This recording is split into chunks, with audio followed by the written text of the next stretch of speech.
Assalamualaikum warahmatullahi wabarakatuh. Saya Rinayanti Nurmulan dari Prodi PGSD, kelas B4 lanjutan 2019.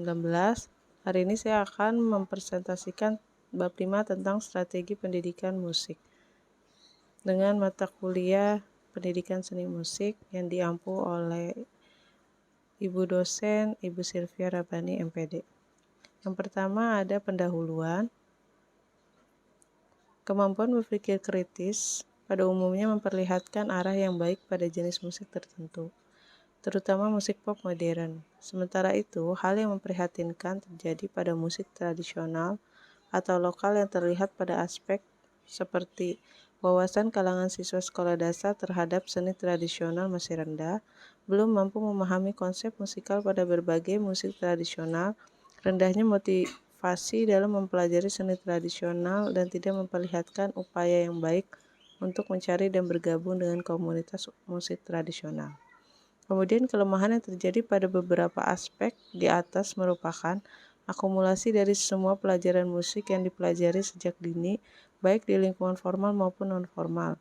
Karena untuk mencapai semua aspek tersebut diperlukan proses yang relatif panjang dan memerlukan pembelajaran musik yang berkelanjutan.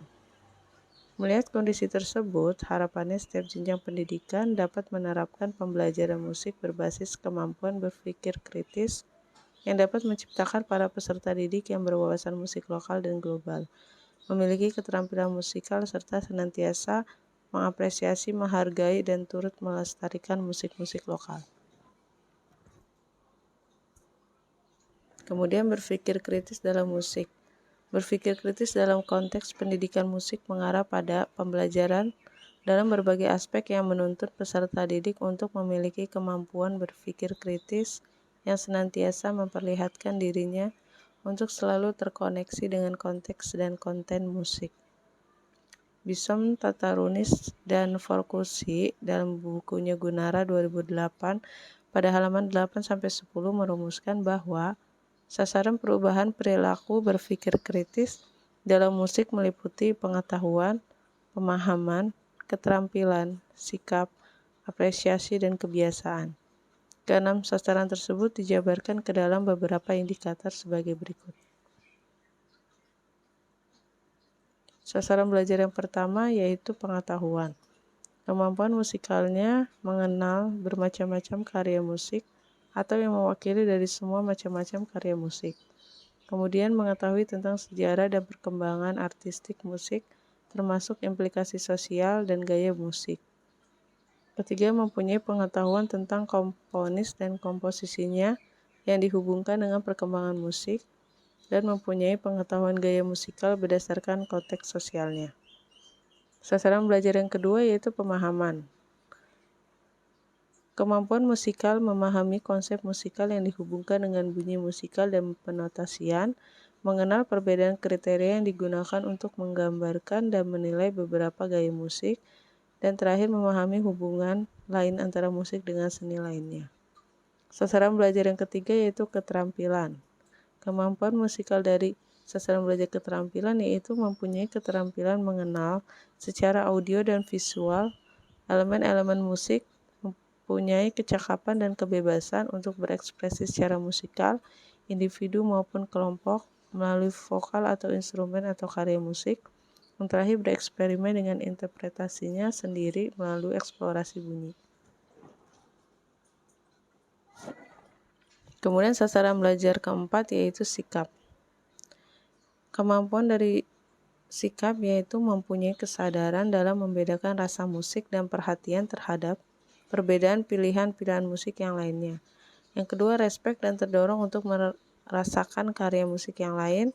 Ketiga, terdorong untuk meningkatkan kemampuan musikalitasnya melalui belajar informal atau formal. Yang keempat, mencari kenikmatan personal melalui pengalaman musik. Keempat, terdorong untuk membaca buku yang berhubungan dengan musik, dan terakhir mempunyai kesadaran untuk mengikuti suatu komunitas musikal di sekolah. Sasaran belajar kelima yaitu apresiasi. Yang pertama, mempunyai kesadaran untuk lebih merasakan aspek musikal. Kedua, respek terhadap pertunjukan musikal dan seni lainnya. Sasaran belajar yang terakhir yaitu kebiasaan. Kemampuan musikalnya ada 4, yaitu yang pertama adanya keinginan mencari komunitas musik untuk bermain musik atau bernyanyi. Yang kedua, mengembangkan kebiasaan dan berlatih dengan baik. Ketiga, selektif terhadap kualitas berbagai pertunjukan musik, mengoleksi karya musik, dan selektif dalam mendengarkan musik. Dan yang terakhir, mendengarkan semua jenis musik dengan melihat perbedaan interpretasi, kualitas bunyi, dan kecermatan. Kemudian di sini ada strategi pendidikan musik. Penerapan kemampuan berpikir kritis dalam musik dimulai secara formal, dari mulai jenjang sekolah dasar sampai ke perguruan tinggi. Dalam proses penerapannya, tidak dapat dilakukan sekaligus pada semua jenjang, karena pada setiap jenjang memiliki tingkat kesulitan tersendiri yang berkorelasi dengan tingkat pengembangan peserta didik, baik secara motorik, kognitif, atau afektif. Maka dari itu diperlukan pemetaan indikator terhadap jenjang pendidikan. Berdasarkan pada pertimbangan perkembangan peserta didik yang dilihat dari aspek psikologi musik, maka indikator-indikator tersebut dapat dipetakan sebagai berikut. Yang pertama, aspek pengetahuan. Ada 4 indikator. Yang pertama, mengenal bermacam-macam karya musik atau yang mewakili dari semua macam karya musik. Yang kedua, mengetahui tentang sejarah dan perkembangan artistik musik, termasuk implikasi sosial dan gaya musik.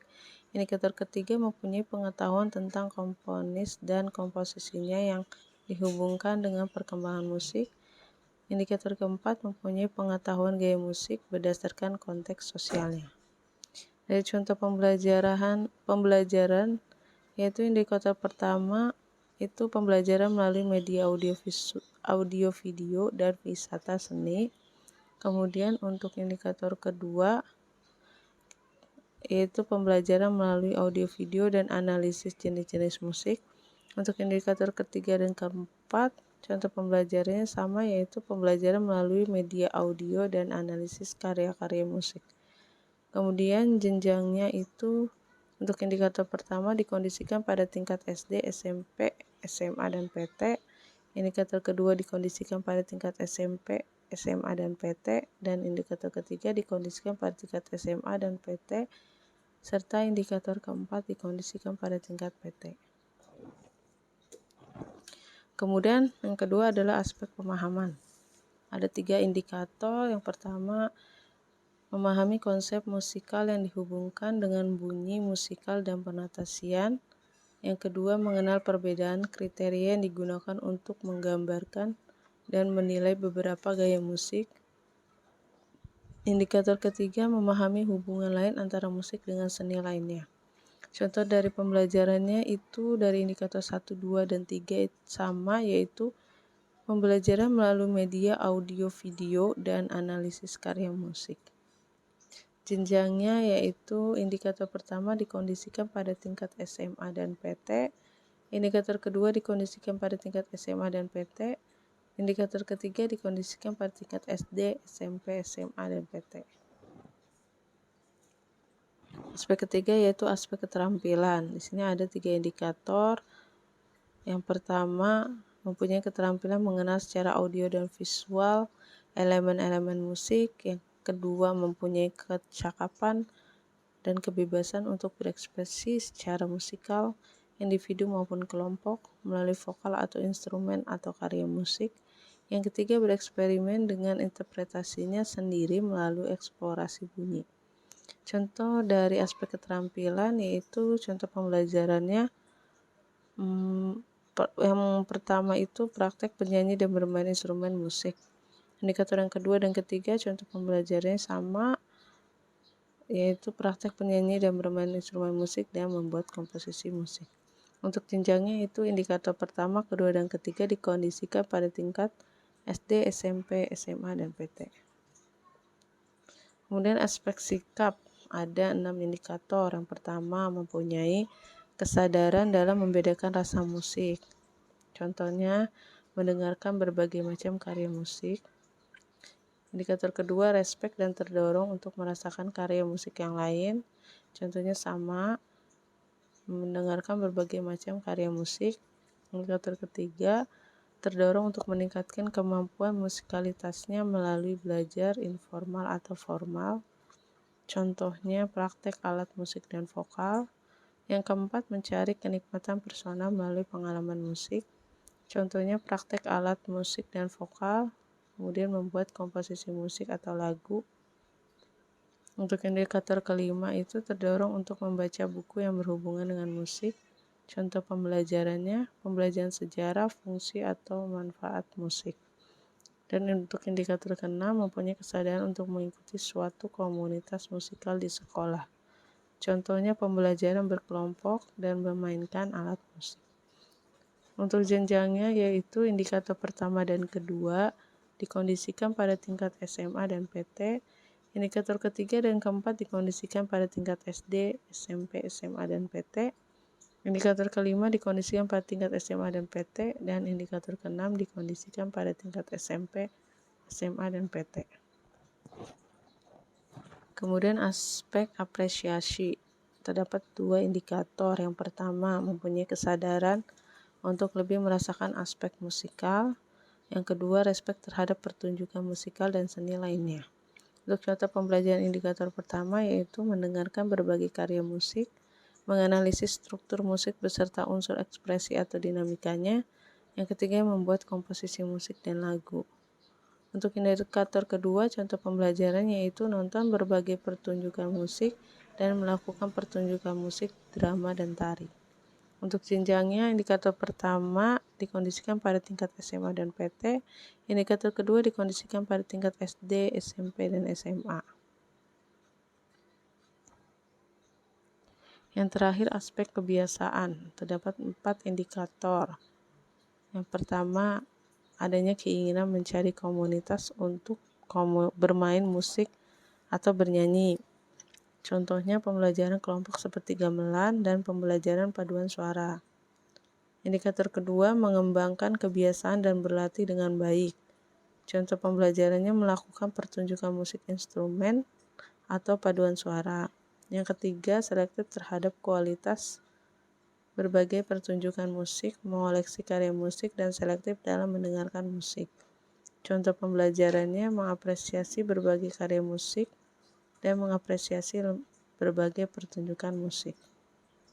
Untuk indikator keempat, mendengarkan semua jenis musik dengan melihat perbedaan interpretasi, kualitas bunyi, dan kecermatan.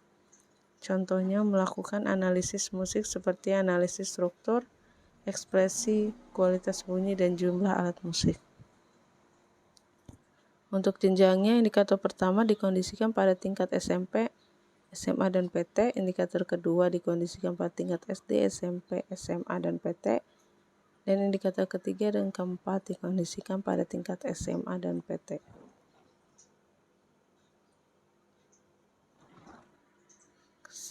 Terakhir adalah kesimpulan. Berdasarkan paparan di atas, maka dapat disimpulkan bahwa untuk membentuk peserta didik yang mampu berpikir kritis dalam musik, diperlukan pengimplementasian dari keenam aspek berpikir kritis dalam musik yang tersebut melalui indikator berpikir kritis yang dimulai dari jenjang sekolah dasar sampai perguruan tinggi dengan menggunakan model-model pembelajaran yang bervariasi sesuai dengan indikator dari setiap aspeknya. Jadi pada dasarnya kemampuan berpikir kritis dalam musik terbentuk karena kondisi jangka waktu yang relatif lama melalui pembelajaran pada setiap jenjang pendidikan. Sekian presentasi dari saya. Wabillahi taufiq wal hidayah. Wassalamualaikum warahmatullahi wabarakatuh.